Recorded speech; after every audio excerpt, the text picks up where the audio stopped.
નમસ્કાર મિત્રો, Maruti science academy શાળાની અંદર આપ સૌ વિદ્યાર્થી મિત્રોનું હું હાર્દિક સ્વાગત કરું છું.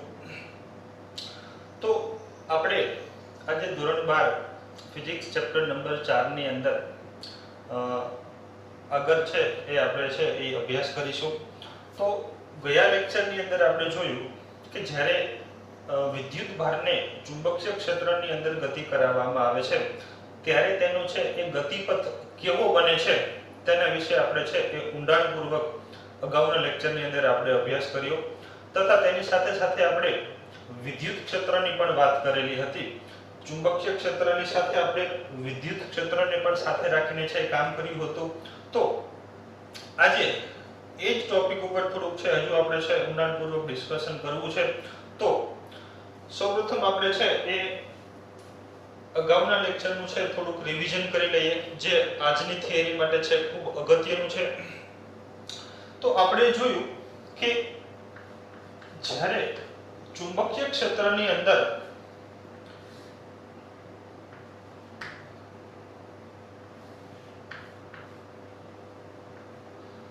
ચુંબકીય ક્ષેત્ર B છે એ સમતલની અંદરની તરફ છે તથા વિદ્યુત ભારનો વેગ છે એ ચુંબકીય ક્ષેત્રને લંબ છે, એટલે કે વેગની દિશા અને ચુંબકીય ક્ષેત્ર B ની દિશા એકબીજાને લંબ છે.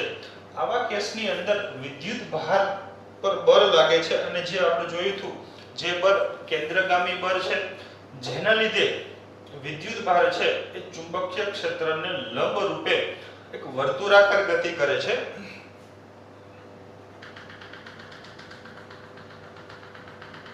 જેના વિશે આપણે છે એક ઊંડાણપૂર્વક અભ્યાસ કર્યો છે. આની ત્રિજ્યા કેટલી છે, તેની કોણીય આવૃત્તિ કેટલી છે, તેનો આવર્તકાર કેટલો છે અને આ બધી રાશિઓ છે એ કઈ બાબત ઉપર આધાર રાખે છે તેના વિશે પણ આપણે ડિટેલની અંદર અભ્યાસ કરી ચૂક્યા છીએ.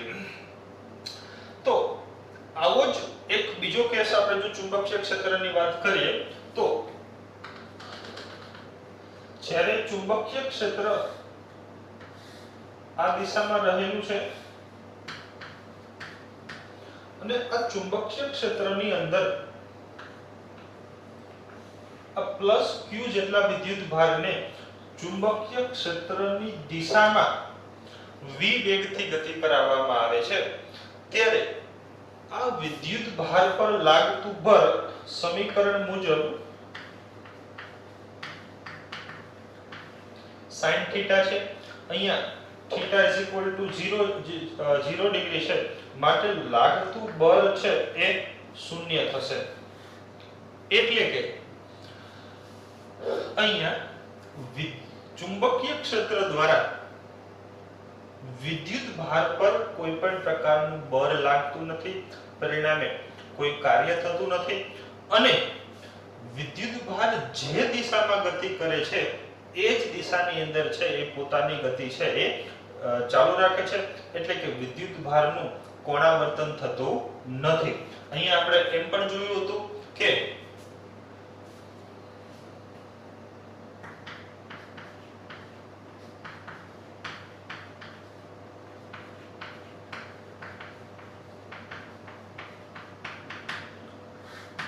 નો ફોર્સ નો ઇફેક્ટ.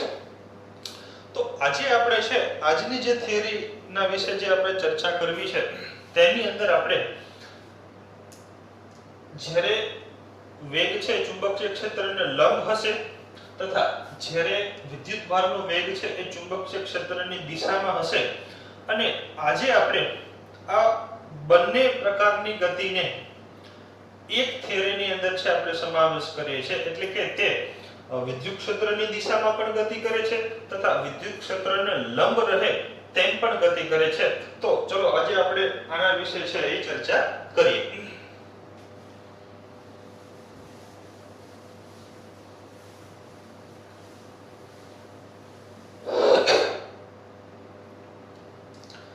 તો સૌપ્રથમ આપણે જોઈએ કે ચુંબકીય ક્ષેત્ર છે એ આ દિશાની અંદર રહેલું છે.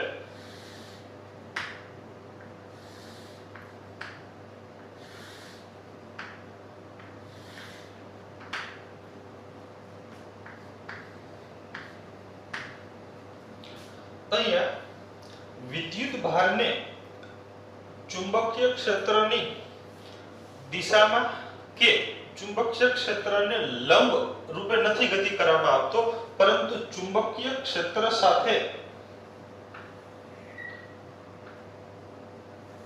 કંઈક ખૂણો બનાવે છે એવી રીતે છે એ વિદ્યુત ભારને ગતિ કરાવવામાં આવે છે. તો આ વિદ્યુત ભારનો વેગ છે. આપણે જોઈએ કે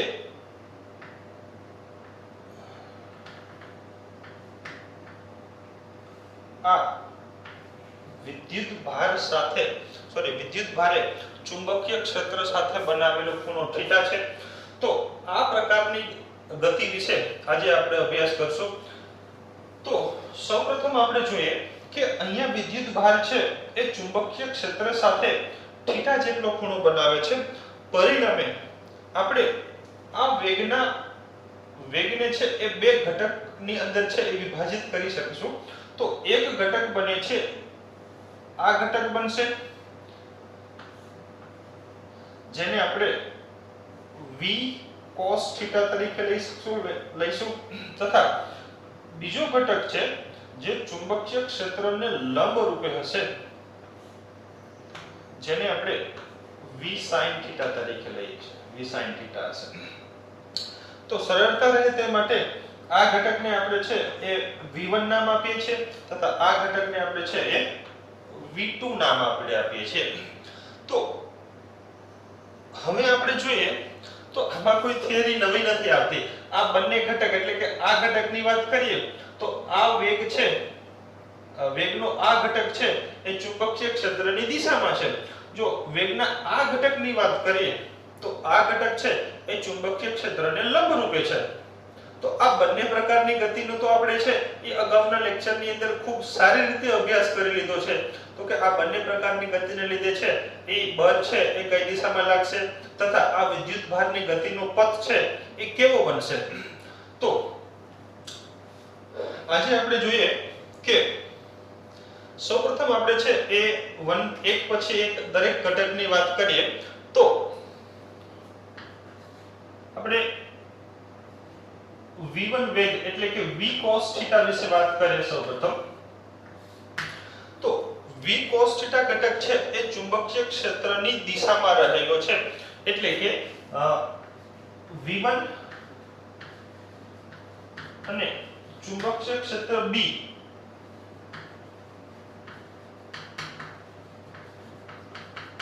ખૂણો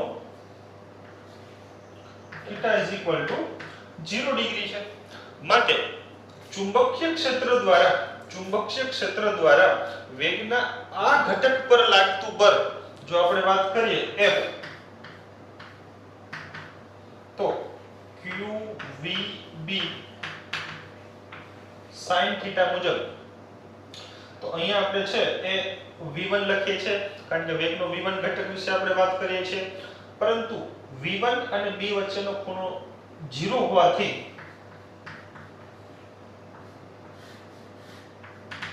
ચુંબકીય ક્ષેત્ર દ્વારા આ ઘટક પર કોઈ પણ પ્રકારનું બળ લાગતું નથી, એટલે કે નો ફોર્સ નો ઇફેક્ટ જેવો કેસ છે અહીંયા આવે છે.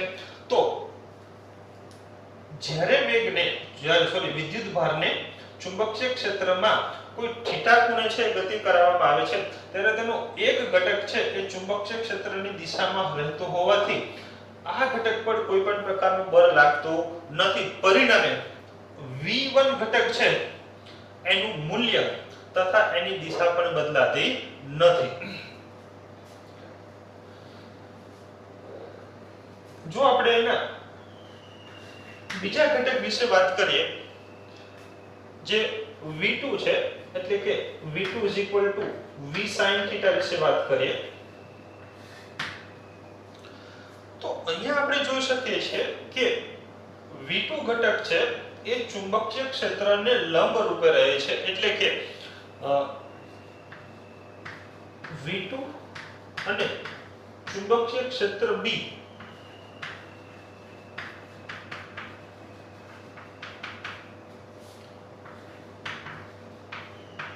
θ = 90 ડિગ્રી છે. માટે ચુંબકીય ક્ષેત્ર દ્વારા આ ઘટક પર લાગતું બળ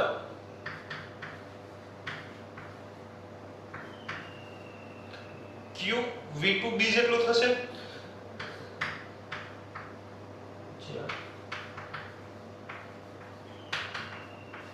આમ આપણે લઈ શકીએ છીએ, તથા આપણે જોઈ શકીએ છીએ કે આ બળ છે એ મહત્તમ હશે, એટલે કે જ્યારે વિદ્યુત ભારને ચુંબકીય ક્ષેત્રમાં લંબ રૂપે ગતિ કરવામાં આવે છે ત્યારે તેના પર ચુંબકીય ક્ષેત્ર વડે મહત્તમ બળ લાગે છે અને જેનું મૂલ્ય છે એ આ સમીકરણ મુજબ હશે.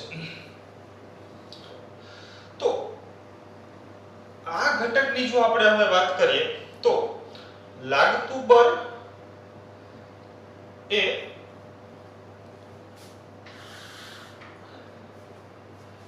ની જો દિશાની વાત કરીએ તો આપણે શું જાણીએ છીએ તે મુજબ q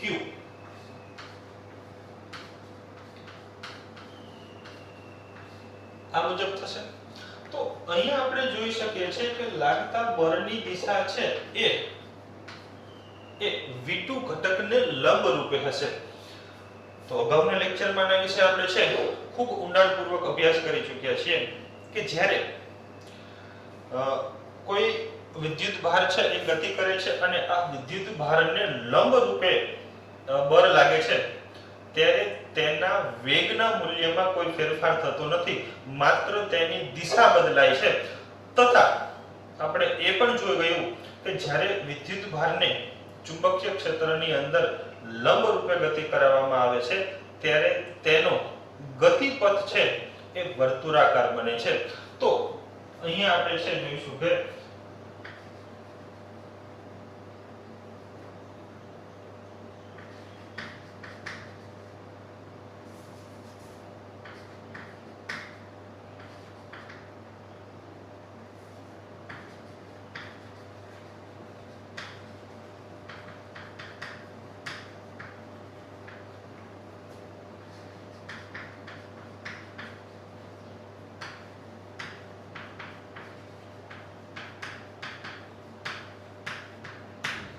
v2 નું મૂલ્ય બદલાતું નથી, માત્ર તેની દિશા બદલાય છે.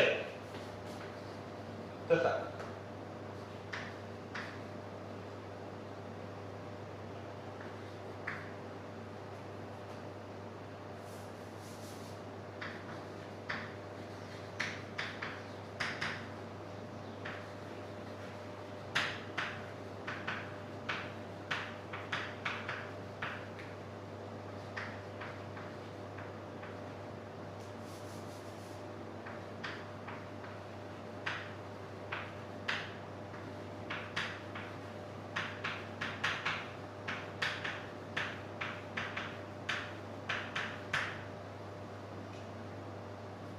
તો આ ઘટકની આપણે વાત કરીએ તો કે આ ઘટકને લીધે વિદ્યુત ભાર છે એ ચુંબકીય ક્ષેત્રને લંબ રૂપે વર્તુળાકાર ગતિ કરશે. તથા આ ઘટકની વાત કરીએ v1 ઘટકની વાત કરીએ તો તેના પર છે કે કોઈ પણ પ્રકારનું બળ લાગતું નથી, પરિણામે આ ઘટક છે એ ચુંબકીય ક્ષેત્રની દિશાની અંદર છે એ પોતાની ગતિ ચાલુ રાખશે. તો જો આપણે આ બંને ઘટકની અસરને એક સાથે જોઈએ તો અહીંથી આપણે કહી શકીએ છીએ કે આ ઘટક છે, આ ઘટકના લીધે વિદ્યુત ભાર ચુંબકીય ક્ષેત્રની દિશાની અંદર એ ગતિ કરશે, તથા આ ઘટકને લીધે વિદ્યુત ભાર ચુંબકીય ક્ષેત્રને લંબ રહે તેમ વર્તુળાકાર ગતિ કરશે. તો જો બંને ઘટકની અહીંયા અસરને એક સાથે આપણે જોઈએ તો વિદ્યુત ભાર છે એ સુરેખ ગતિ કરે છે ચુંબકીય ક્ષેત્રની દિશામાં, તથા v2 ઘટકના લીધે તે ચુંબકીય ક્ષેત્રને લંબ વર્તુળાકાર ગતિ કરે છે. તો અહીંયા સુરેખ ગતિ અને વર્તુળાકાર ગતિ બંનેનું મિશ્રણ છે, એટલે કે એ આગળ પણ વધે છે અને વર્તુળાકાર ગતિ પણ કરે છે. તો આ પ્રકારની જે ગતિ છે, આ પ્રકારની ગતિને હેલિકલ ગતિ કહેવામાં આવે છે.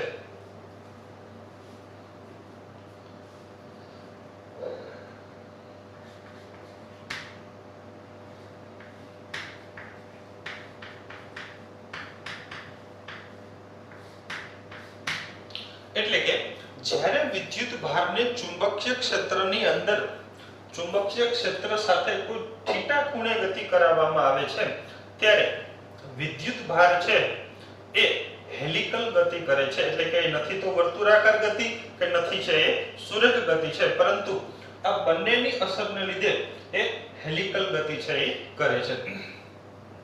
તો અહીંયા આપણે જોઈએ કે હેલિકલ ગતિ વિશે જોઈએ તો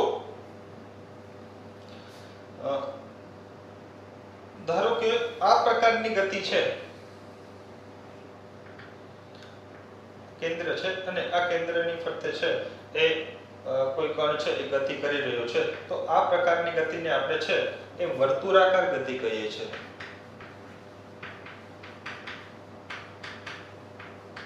વર્તુળાકાર ગતિ કહીએ છીએ.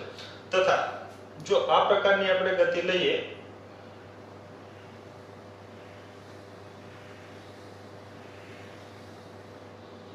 તો અહીંયા પણ આપણે જોઈએ કે એ પદાર્થ છે એ વર્તુળાકાર ગતિ કરે છે તથા તેની ત્રિજ્યા પણ છે એ સતત છે બદલાતી જાય છે, એટલે કે આગળ પણ ગતિ કરે છે, પરંતુ આ પ્રકારની ગતિને આપણે છે હેલિકલ ગતિ કહેતા નથી. તો આ પ્રકારની ગતિને છે એ સ્પાઇરલ ગતિ કહેવામાં આવે છે.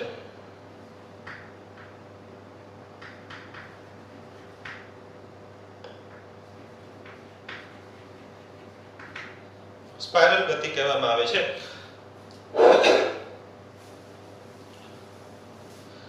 જો આપણે હેલિકલ ગતિની વાત કરીએ તો હેલિકલ ગતિની અંદર વિદ્યુત ભાર છે કણ છે એ વર્તુળાકાર ગતિ કરે છે,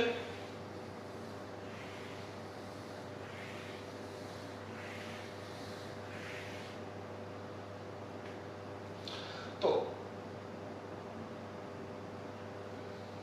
આ વર્તુળાકાર ગતિ માટેનું છે એ ત્રિજ્યા થશે.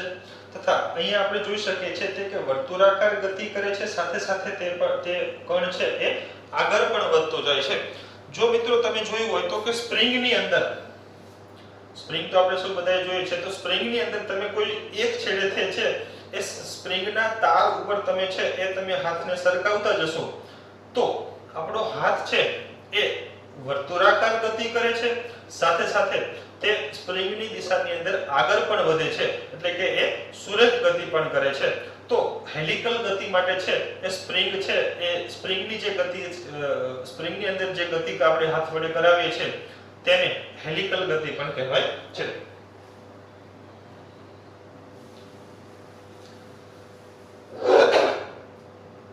જો અહીંયા આપણે વાત કરીએ તો આ હેલિકલ ગતિની અંદર વિદ્યુત ભાર છે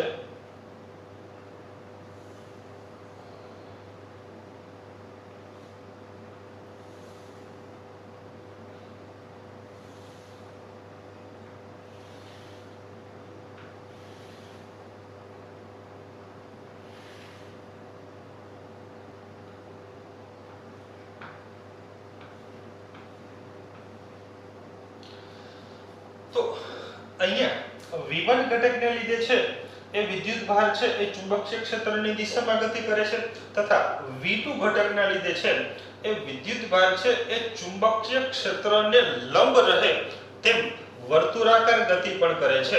તો આ પ્રકારની જે ગતિ છે તેને હેલિકલ ગતિ કહેવામાં આવે છે. તો મિત્રો આજે આપણે છે થોડુંક હેલિકલ ગતિ વિશે આપણે જોઈએ. તો અગાઉના લેક્ચરની અંદર આપણે જોયું હતું કે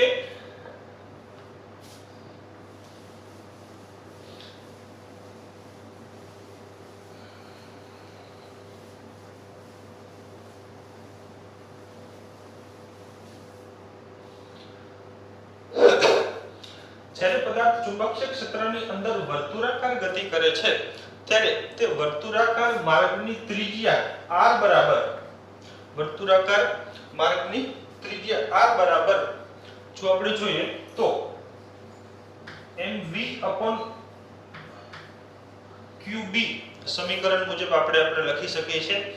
તો અહીંયા જે છે એ પદાર્થ હેલિકલ ગતિ કરે છે, એટલે કે વર્તુળાકાર ગતિ તો છે જ તે માટે હેલિકલ ગતિ માટે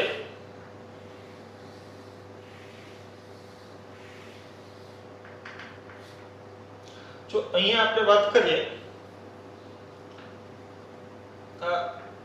કેન્દ્ર થશે તથા કેન્દ્રથી જે આ અંતર છે એ હેલિકલ ત્રિજ્યા આપણે કહીએ છીએ.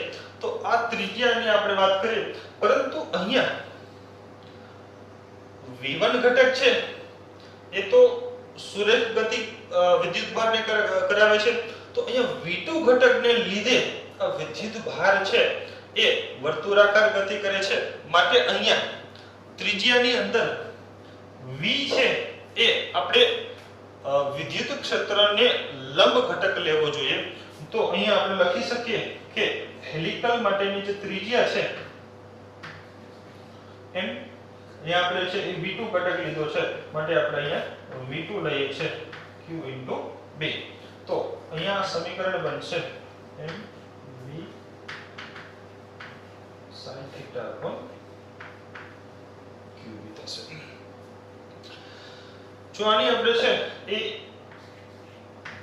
કોણીય વેગ, કોણીય આવૃત્તિની જો આપણે વાત કરીએ તો કોણીય આવૃત્તિ માટેનું સૂત્ર હતું qb/m. અગાઉ પણ આપણે છે ચર્ચા કરી હતી કે કોણીય આવૃત્તિ છે એ ત્રિજ્યા પર આધારિત નથી તથા આનો જે ટાઈમ પીરિયડ t ની વાત કરીએ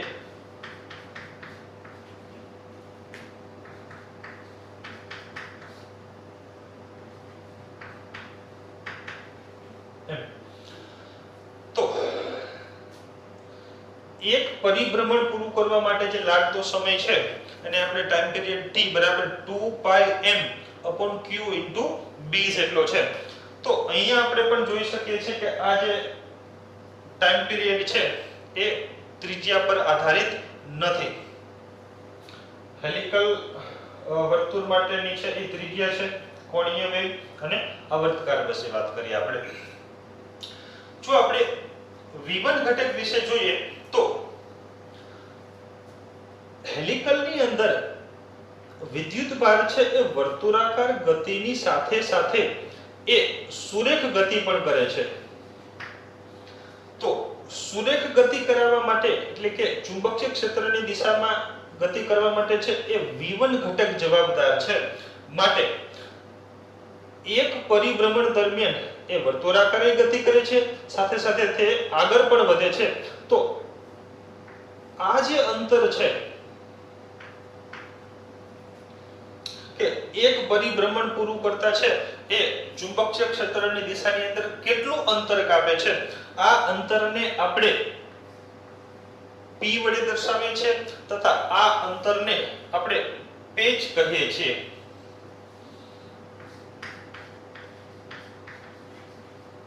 પેચ અંતર. તો પેચ અંતરની જો આપણે વાત કરીએ તો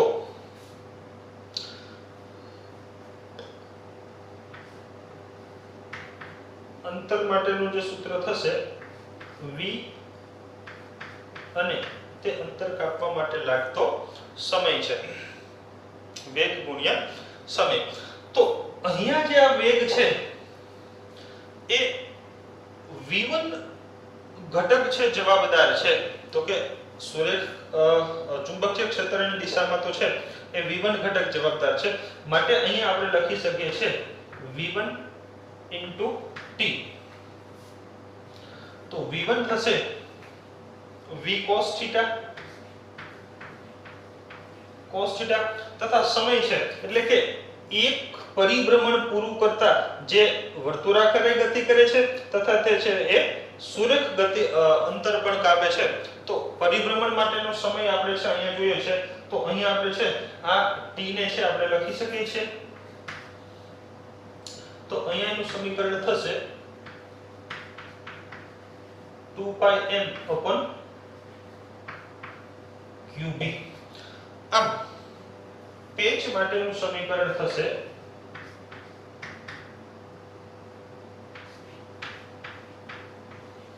v cos θ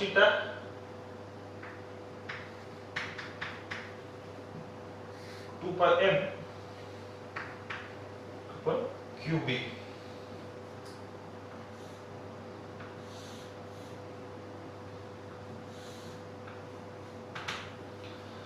તો આ જે અંતર છે એને આપણે પેચ તરીકે ઓળખીએ છીએ, જેની સંજ્ઞા છે એ p વડે આપણે જેને દર્શાવીએ છીએ, તથા તેનું જે સમીકરણ છે એ v cos θ 2πm/qb જેટલું હશે. તો આ આપણે વાત કરી હેલિકલ ગતિની, એટલે કે પદાર્થ છે એ સુરેખ દિશામાં એટલે સુરેખ ગતિ કરે છે, સાથે સાથે તે છે એ વર્તુળાકાર પણ ગતિ કરે છે. તો આ પ્રકારની ગતિને છે આપણે હેલિકલ ગતિ કહેવાય છે.